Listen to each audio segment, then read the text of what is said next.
Welcome to the Catholic Apostolate Center and this webinar. I'm so grateful to them for giving me this opportunity to share a little bit of time with you tonight on what I think is a really important subject for us.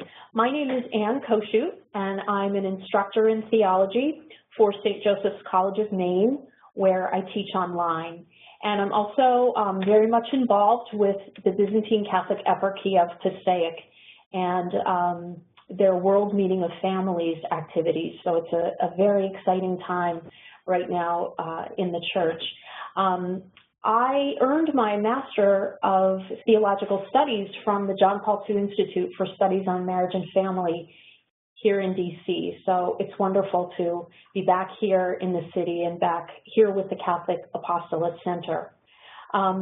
My wonderful husband Keith and I have been married for actually 4 years tomorrow. And so I'm so grateful for his love and his friendship, and that he gives himself in allowing me to come and speak about topics like this.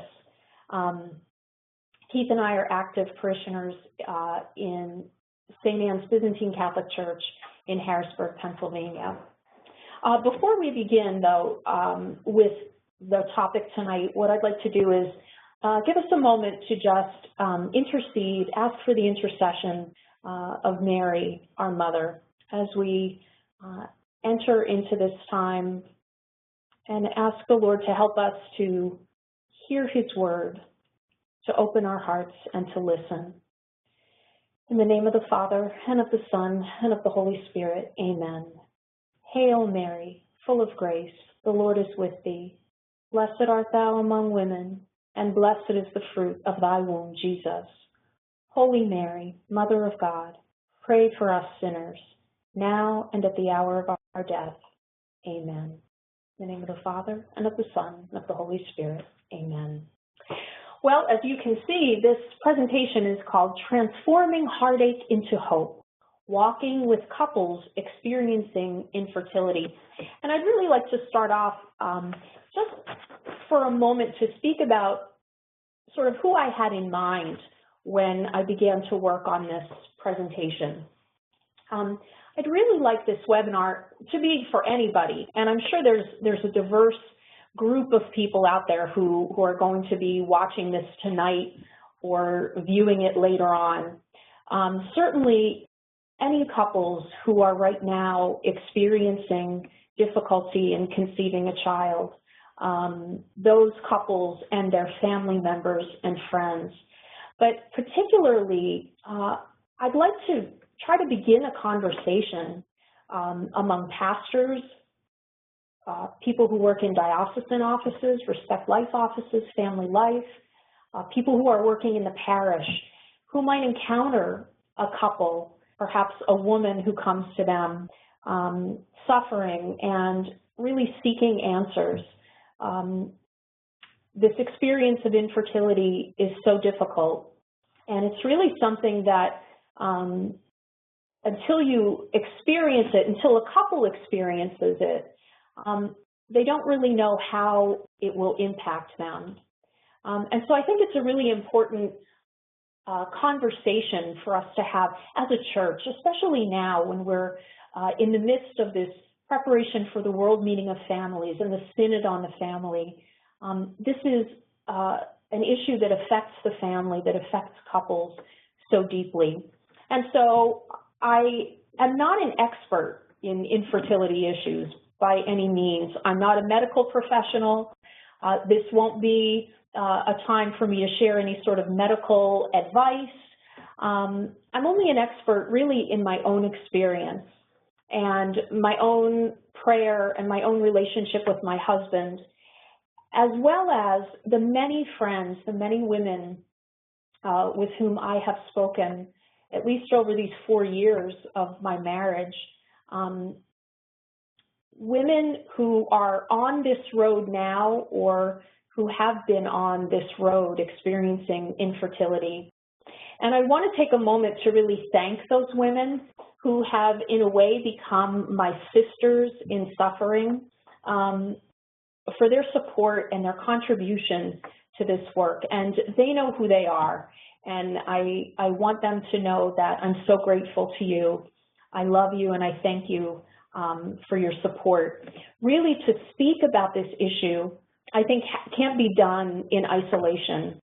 The subject of infertility is really kind of isolating enough on its own. And so it really has to be something done in community. And that's why I think it's so important for the church to become involved, for pastors to become involved. I do want to mention that it's not as if there are no pastors who are walking with couples experiencing infertility, or that there are no resources out there. There are, and I'll share a few of them at the end of the presentation. But I think that there's just more that can be done. I think there is more of an awareness that we all can have about this difficult issue. So we'll kind of unpack that as we go through. This presentation won't be about kind of commiserating in sadness and disappointment. And at the same time, it's not going to be the miracle hour where we'll kind of come up with the solution to infertility. Instead, I'd like us to really take an honest look at the problem of infertility and the cross that is shouldered by so many couples. So I'm not here to provide answers or to claim that I have an answer or a solution. But again, I think there's got to be an awareness among pastors, in dioceses, among parish families, and among the family and friends of those couples who are dealing with this cross of infertility. And really thoughtful conversation about how the church, all of us together, can walk with our sisters and brothers in this suffering. So, why a webinar on infertility? Well, first of all, I want to just show you some statistics, and this is certainly not going to be a numbers presentation. I'm not a numbers person, but when I look at some of the numbers that I have bolded here for you, I see that infertility really is a sort of a more widespread or common problem than any of us realize. Again, unless it has impacted our marriages specifically or someone we know. As you look at these statistics, just bear in mind that they don't account for those couples who are experiencing secondary fertility. This is something that had never crossed my mind before I was married and began in my marriage to experience infertility. But there are many women out there, many couples who have a child. Perhaps they have difficulty having the child, or perhaps they conceive quite easily and then are unable to conceive after. And this is also just really a great pain and a great suffering. It's difficult sometimes for those who are childless to view such couples with the kind of charity that we should, because in our pain and our selfishness, frankly, we can look at them and say, well, you know, you have a child. You should be satisfied. I don't have a child at all. But it's a real suffering, a real pain. And again, that's not reflected here directly in these statistics, but I did want to point that out because it's important. I think the number that I'd like to look at is the married women ages 15 to 44 who are infertile. And infertility is classified as a couple being unable to conceive after 12 months of unprotected sex. So we're looking at 1.5 million couples out there who are carrying this burden. My husband and I are among those couples. I'm not sure if we're among the number in the final statistic, the women who have ever used fertility services, we have gone through fertility treatments. We have not done IVF or any of the artificial reproductive techniques that I'll just touch on in a moment. But we have used some of the methods and the treatments that are deemed to be ethically and morally proper by the church. And still, after 4 years of marriage, we have been unable to conceive. And it is a difficult thing. In fact, it's difficult for me to even stand here and share it with so many people. But I have other friends, have been talking with so many other women who are in the same place and who have opened their hearts to me, who are opening their hearts to each other in support. And I think, again, it goes back to this idea of community, that we really have to acknowledge and address this suffering that is happening for so many people, so many couples, and walk together. I don't want to make it seem as if I'm advocating that couples who are infertile should now become a sort of protected or special class. We just want to be a life-giving part of the church, a life-giving part of the world. And there are many ways, I think, that the church can help us to do that, and we can help each other to do that.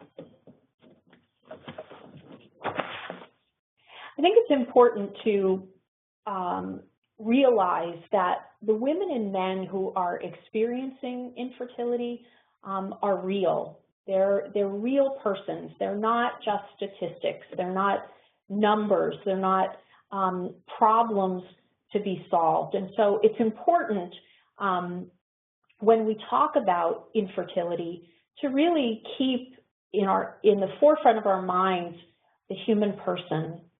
I may stumble over describing this whole issue when I say couples experiencing infertility. That's a lot of words rather than just saying couples who are infertile. It's really language that I wrestle with, and some other people who I've talked to wrestle with it as well. How to really express what this issue is, what this burden is of infertility. If I say that I am infertile, it really kind of cuts to the heart of who I am, to my identity, and it kind of leaves me feeling really barren and deserted inside. I tend to say people or couples who experience or suffer with infertility. I don't know if that's right or wrong. Some people may think that that's a good idea. Some people may not mind saying that they are infertile. But I think this is, again, part of the conversation that needs to happen, part of the conversation around the language and how we speak about these women and couples. But again, the most important thing is to just keep in mind that we're talking about persons, not problems. And infertility doesn't discriminate. It impacts newlyweds, it impacts people who have been married for a number of years, couples like my husband and I who found each other a little bit later in our lives, and couples who are in their early 20s. Of course, a woman, as she ages, her fertility decreases, and this is a fact, and it's something that we have to accept, but each woman and each couple is unique, and infertility can impact really any couple at any time.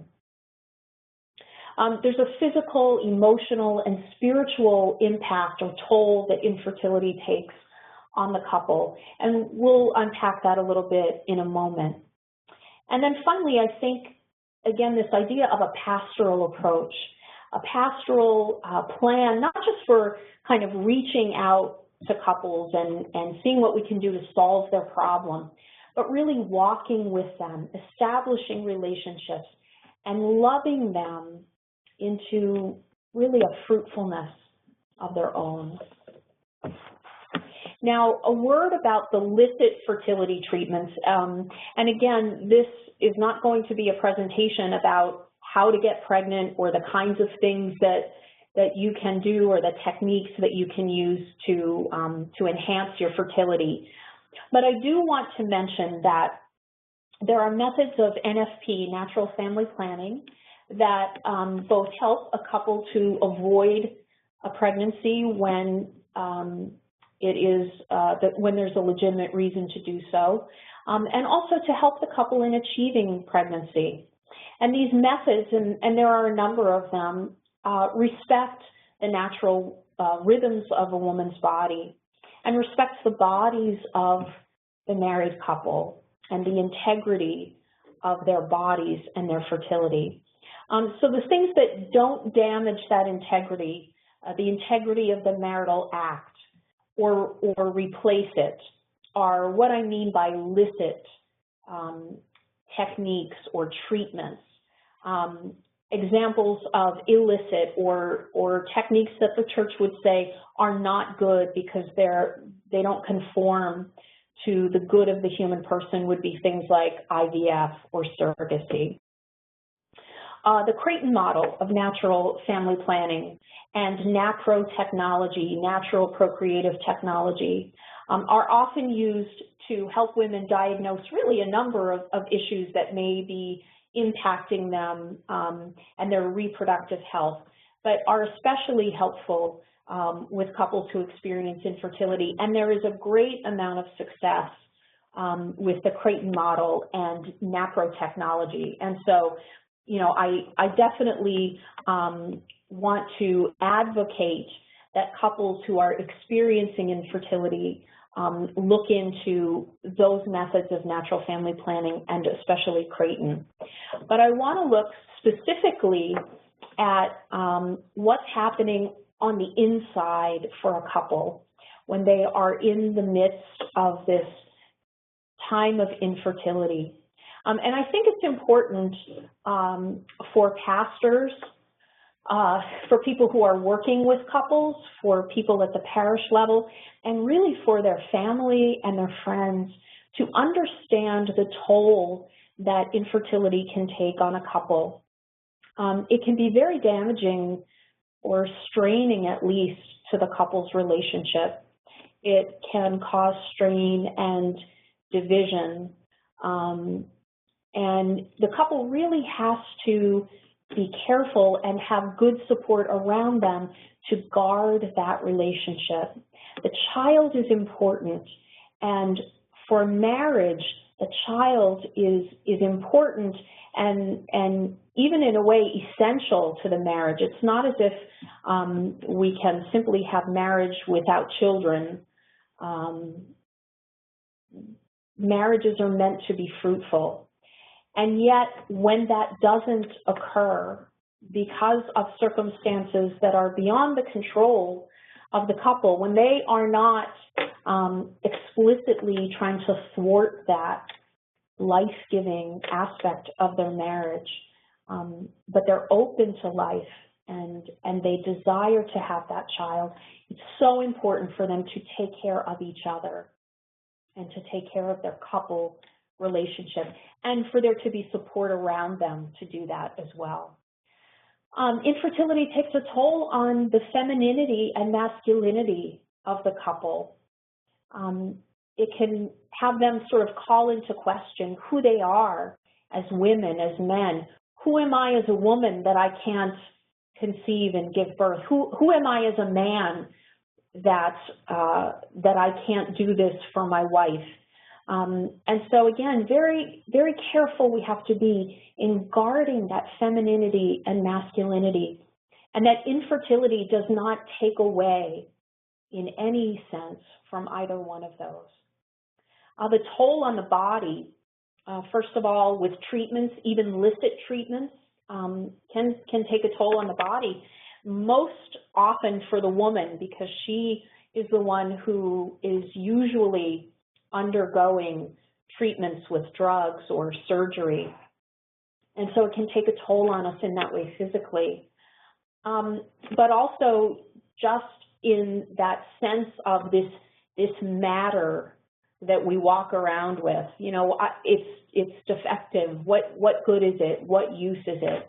We can really have a tendency to try to disparage our own bodies because it can feel like they have failed us. And so we have to take care to not fall into that trap, to always respect the goodness of our bodies, even when they're not perfect.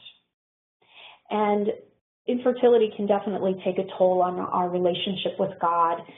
All those questions that we ask, why God, why me, why us, where are you?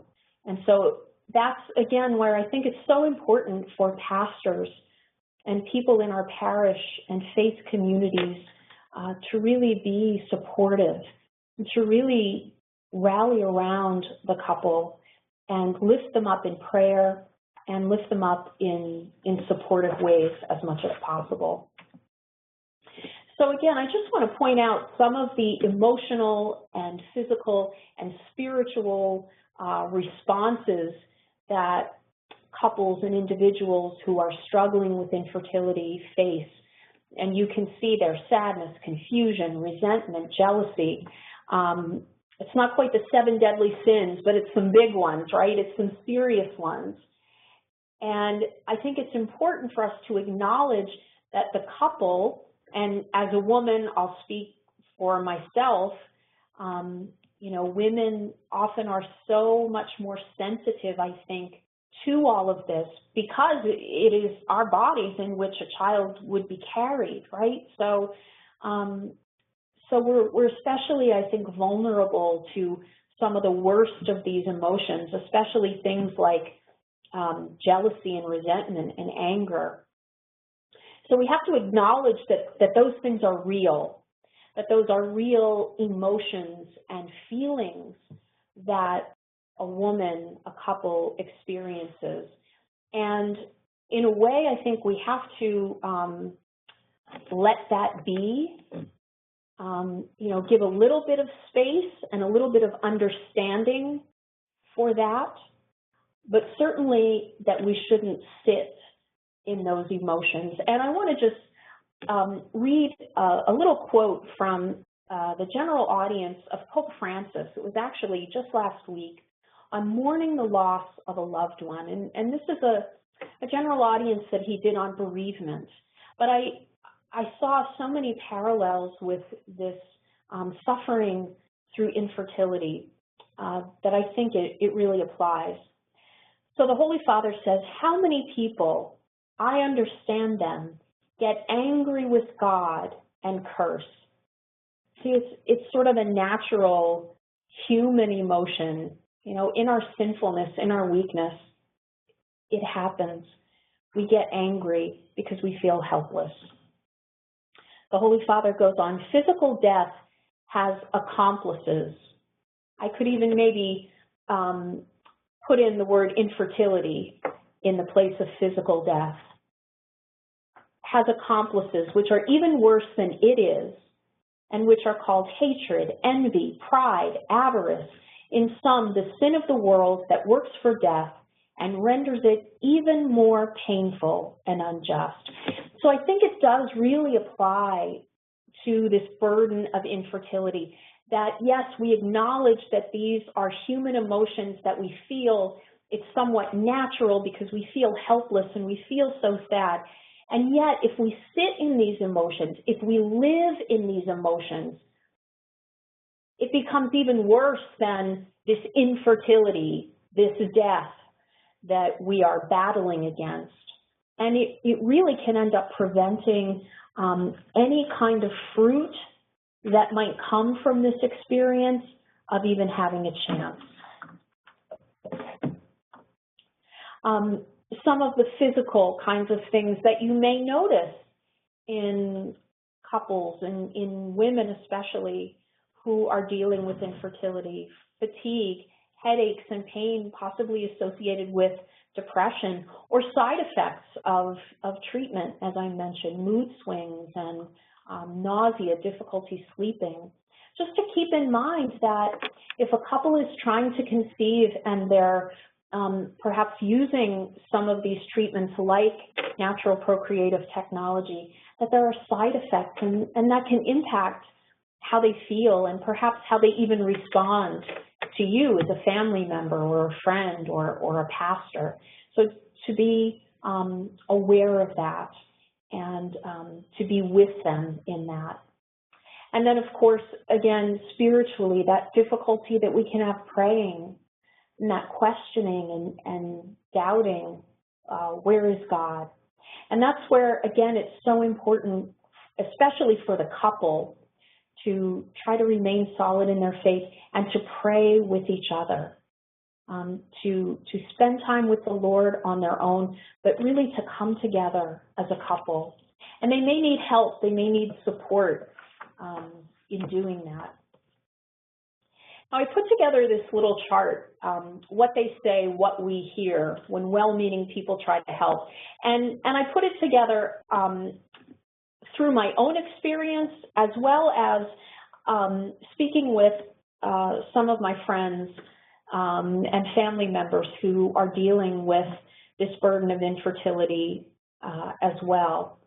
And it's just to kind of make people aware of the kinds of things that well-meaning people, and I do mean well-meaning for the most part. Sometimes you will get people, I think, who are frankly just curious and nosy, and they just want to know why. Why don't you have any children? But I think most of the time people really are of a good heart, and they want to help, and they mean well. But the ways in which they say things or ask questions can really be unhelpful and can really be difficult for those who are suffering. So, for example, someone might say, do you have a problem? Or which one of you is the problem? And that's a real question. I've heard it. It's been asked of me.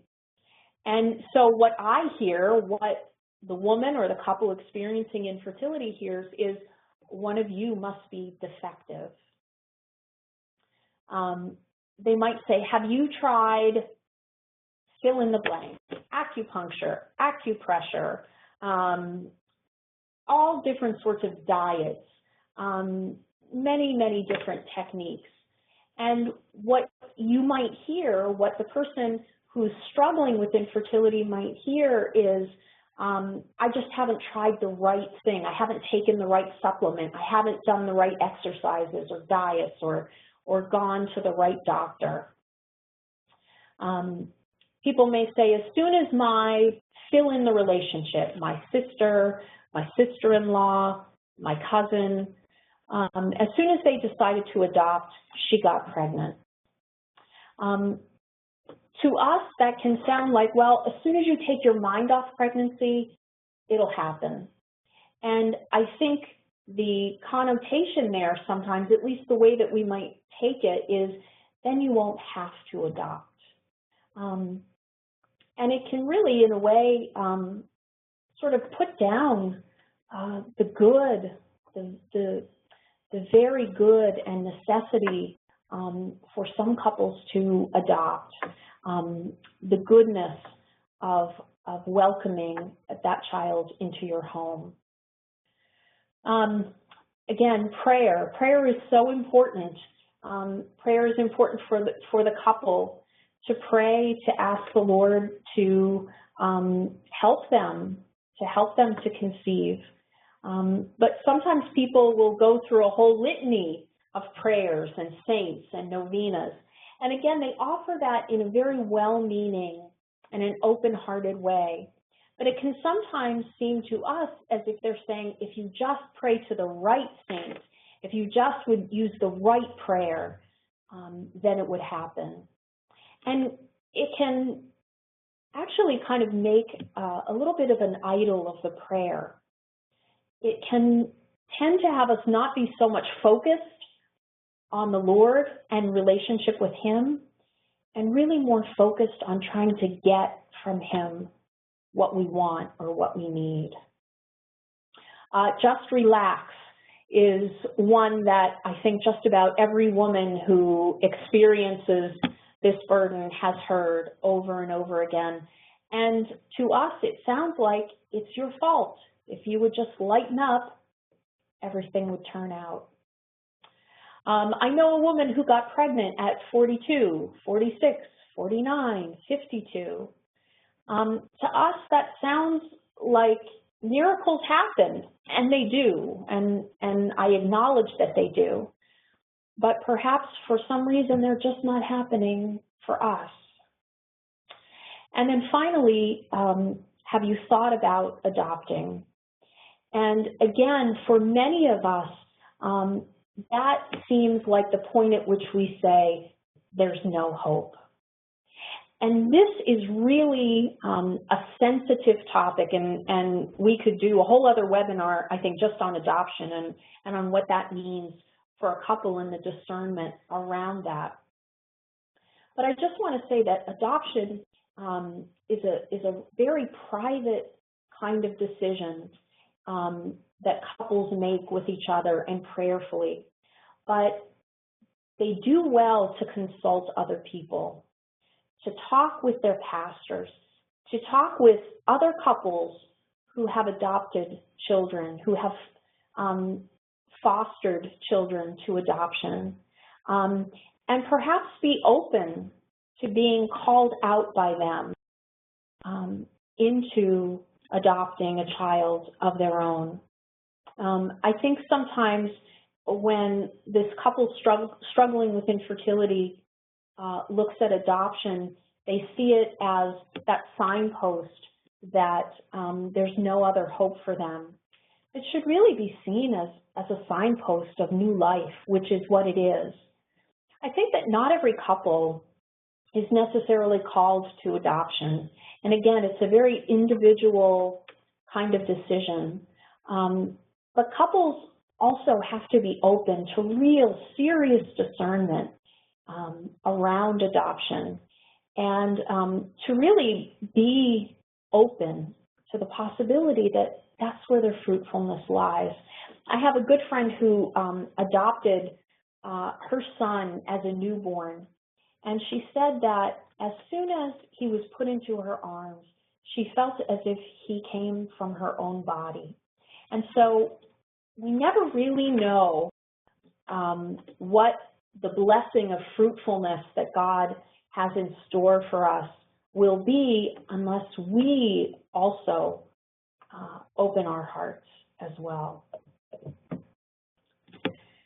So we've talked a little bit about kind of the problem. We've sort of framed the issue, and we have looked at some of the difficulties really surrounding infertility and how it takes that toll, and the ways in which maybe others can perceive the couple experiencing infertility, and how the couple perceives themselves, and the well-meaning help that others try to offer. So now I want to really look at how can we all, as a church, as a family of God, accompany the couple who is experiencing infertility. So pastors, staff, parishioners, family, and friends. Be aware of the need.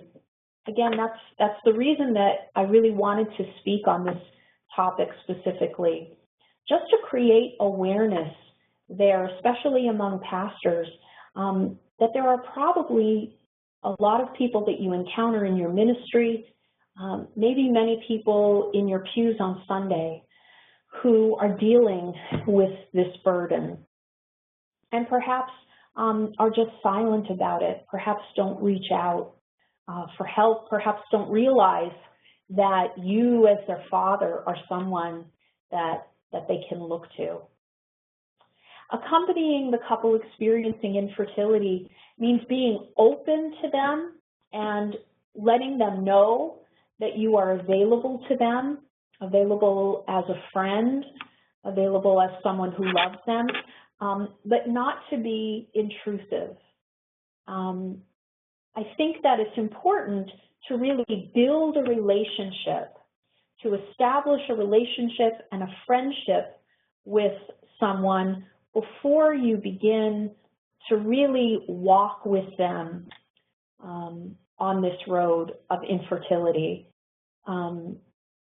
It's important to be with them as a friend and to know them, and then to allow them to open up to you, to allow their story to unfold, or to be in a position in a relationship where you can ask them a question.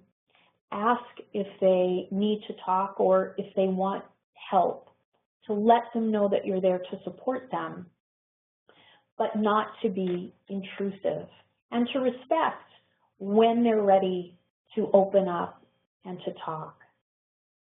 It's important for us to acknowledge the loss, the fact that infertility is a loss. It's a lack in their marriage. It's a lack of something that should be. It's not the end of the world. It doesn't invalidate their marriage or their love, but we have to acknowledge that it is something that's a real experience of loss and in a way a grieving as well, and be willing to be with the couple in that.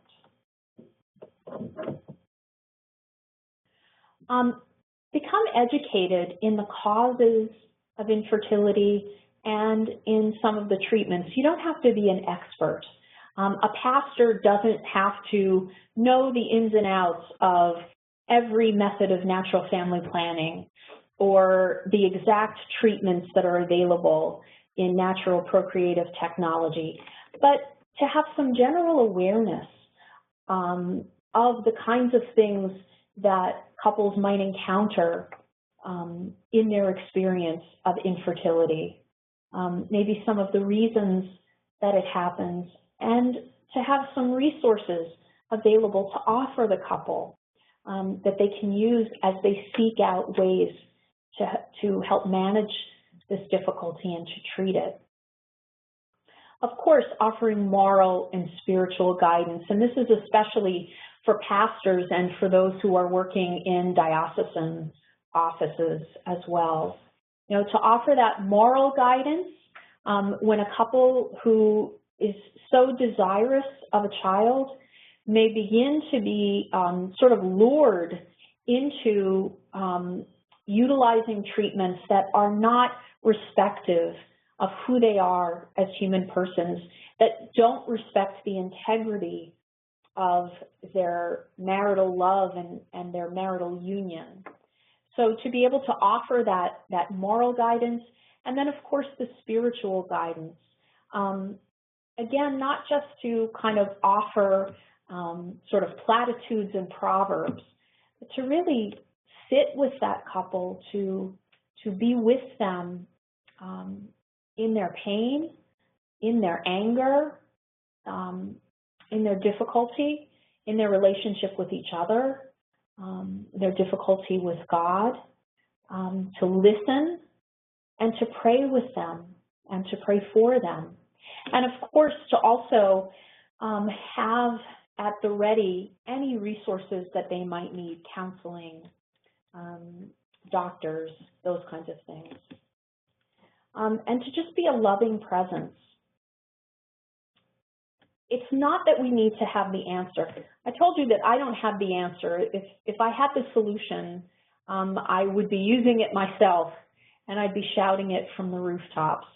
There's no easy answer. There's not one solution that's going to just make everything okay. But to just be with that couple, to listen to them, to pray with them, to suffer with them. Sometimes that's kind of the best thing that you can do for a couple. Sometimes that's really what we're looking for. We just want to know that someone is there and wants to be with us. And that again goes into this idea of compassion. To have compassion is to suffer with someone. So there has to be a willingness to suffer this burden along with the couple, and to resist the temptation in speaking about infertility to become kind of sentimental or romanticize it.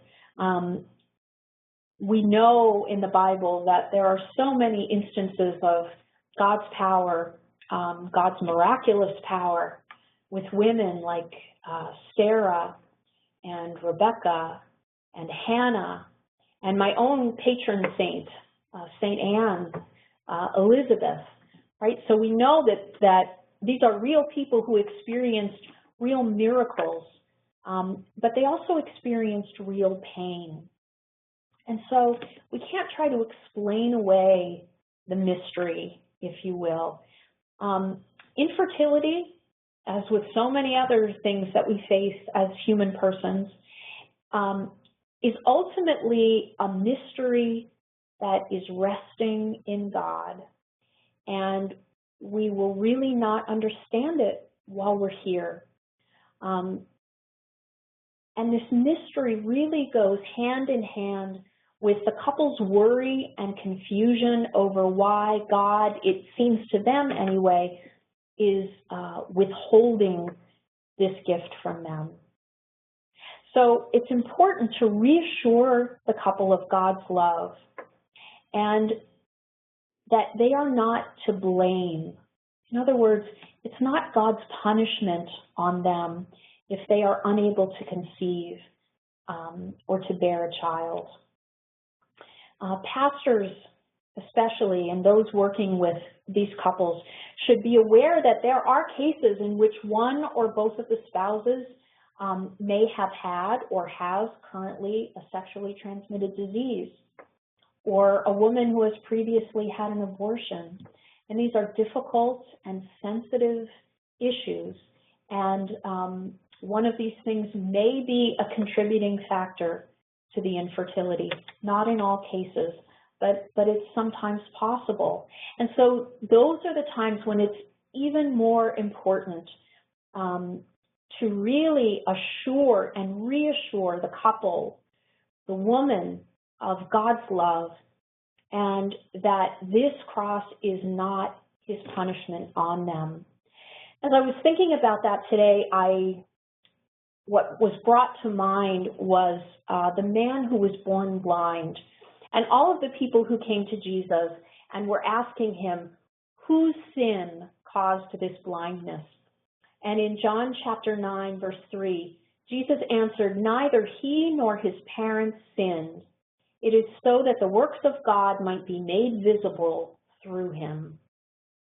Now, this does not mean that God points a finger at one of us or at a couple and says, okay, I'm going to give you this burden to make an example out of you. That's not what Jesus is saying in this gospel, and that's not what he's saying to those of us who experience infertility. But he is pointing to the fact that suffering exists, that infertility exists, and sometimes it is treatable, but sometimes, sadly, it just is not. But God can work through that suffering, and he can reach us, and he can reach deep down into our core and make us bearers of his fruit in a number of ways. Ways that I don't want to pretend can ever replace conceiving and bearing and raising and loving our own child, but ways that can really be transformative of us and of others, and can become really a witness of our willingness to allow Jesus into our suffering, and really to suffer with us and also through us. Now, there are two people that I thought could really serve as good models of accompanying a couple experiencing infertility, models for the church, and they probably seem rather unlikely. But the woman at the well comes to that well with that water jar, and she is carrying a lot of baggage.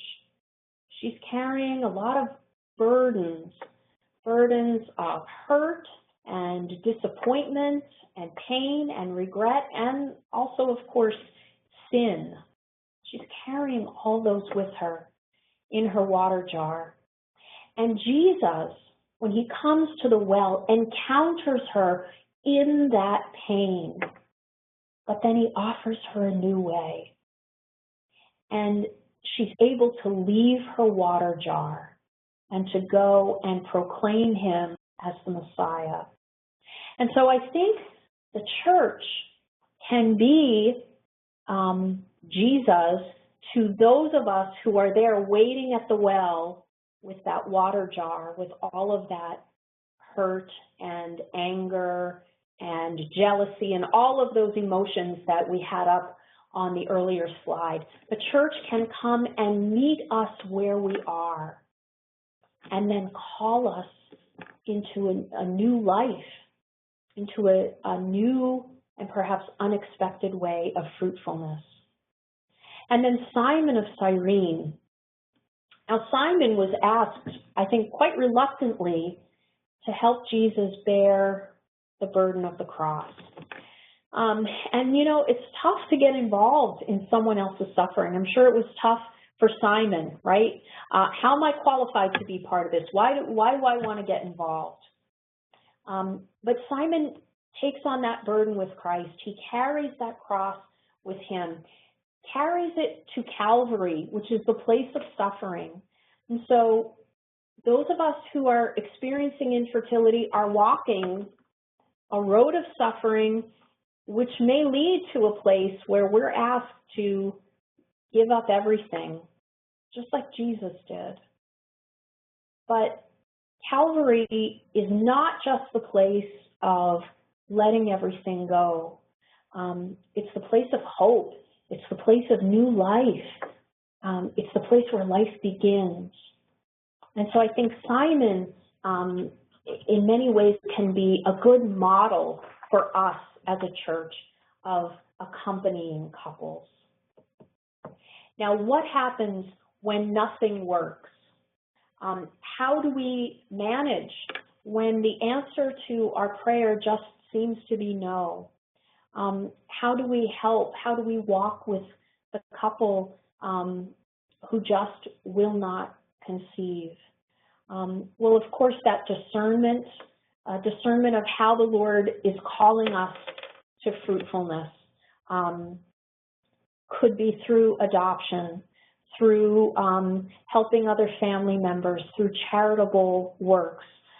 There are so many ways that our love can be fruitful, but we as couples might need help in discerning that. And so the church can walk with us in that.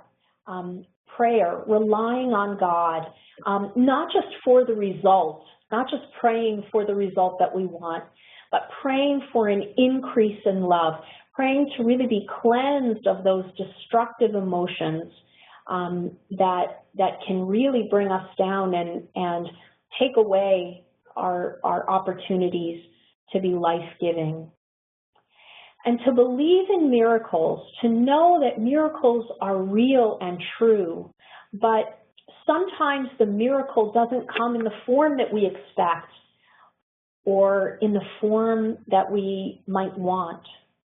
But God is looking to give us a miracle through new opportunities for us to love and to be loved, to be taken out of ourselves and to focus on others.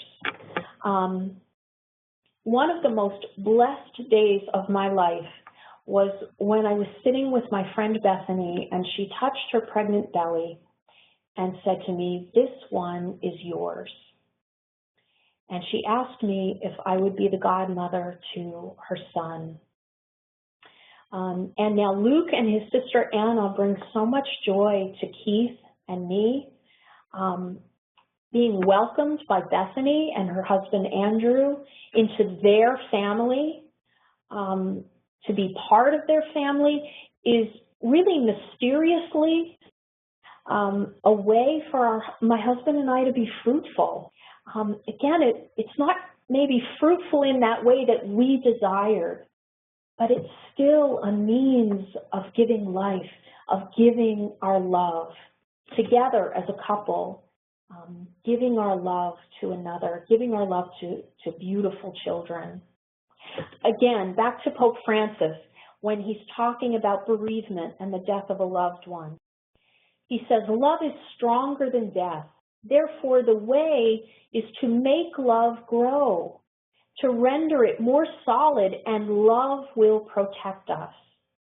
If we let ourselves be sustained by this faith, the experience of bereavement, the experience of infertility, can generate a stronger solidarity of family bonds, a new openness to the sorrow of other families, a new fraternity with families, with couples that are born and reborn in hope. The miracle that we're seeking may actually come in the most unexpected way and open us to love that generates a solidarity with other couples, with other families, with other people who are suffering, and can just open our hearts and make us fruitful in so many ways. Okay, we're getting near the end. There's so much to say, but again, this is, I think, just the beginning of a conversation. Again, acknowledgement of the difficulty, especially in those difficult days like Mother's Day and Father's Day, which we just celebrated recently, to acknowledge all the mothers and fathers, whether they are biological or adoptive parents, godparents, and that mother love, as I heard someone put it recently, that is in each woman, that father love that is in each man, that is protective and nurturing of others, whether they're children or adults. That nurturing and that tendency, that aptness we have to go outside of ourselves and be protective and helpful toward and loving of another.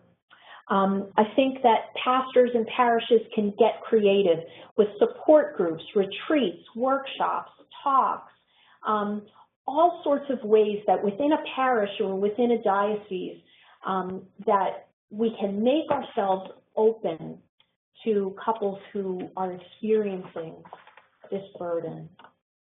And I have a few resources here that are really great for treatment of infertility, of course, the Pope Paul VI Institute, and also just for support of women and couples who are dealing with this burden, who are going through this experience and are just looking for some help, maybe just some support, some people to pray with them, some information.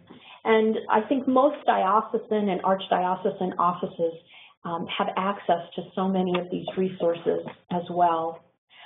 There are a lot of books out there too. I have right here on the screen a couple of really good Catholic books, the Infertility Companion for Catholics and Facing Infertility, a Catholic Approach. So reading and hearing the stories of others can be so important and so healing. And I have my email there as well. I'd be so happy just to talk with anyone, couples, pastors, people who work in dioceses or parishes. Again, I think this is a conversation that's only just beginning, but it's a conversation that we need to continue, a dialogue, and I think a path that we really need to walk together. And I just want to leave with a quote from Pope Benedict in his homily for the opening of the Year of Faith in 2012. He said, recent events have seen the advance of spiritual desertification, but it is in starting from the experience of this desert, from this void, that we can again discover the joy of believing. In the desert, people of faith are needed who with their own lives point out the way to the promised land and keep hope alive.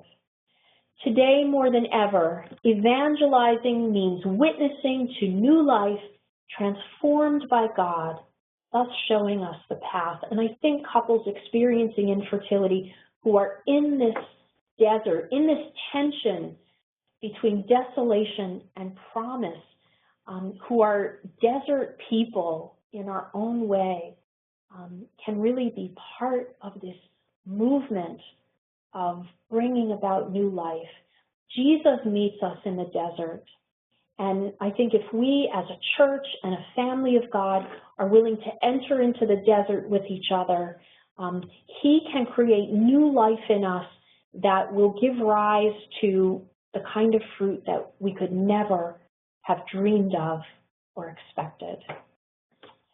So I thank you. Once again, let me put back the slide with my email if anyone would like to contact me personally. Thank you again, and God bless.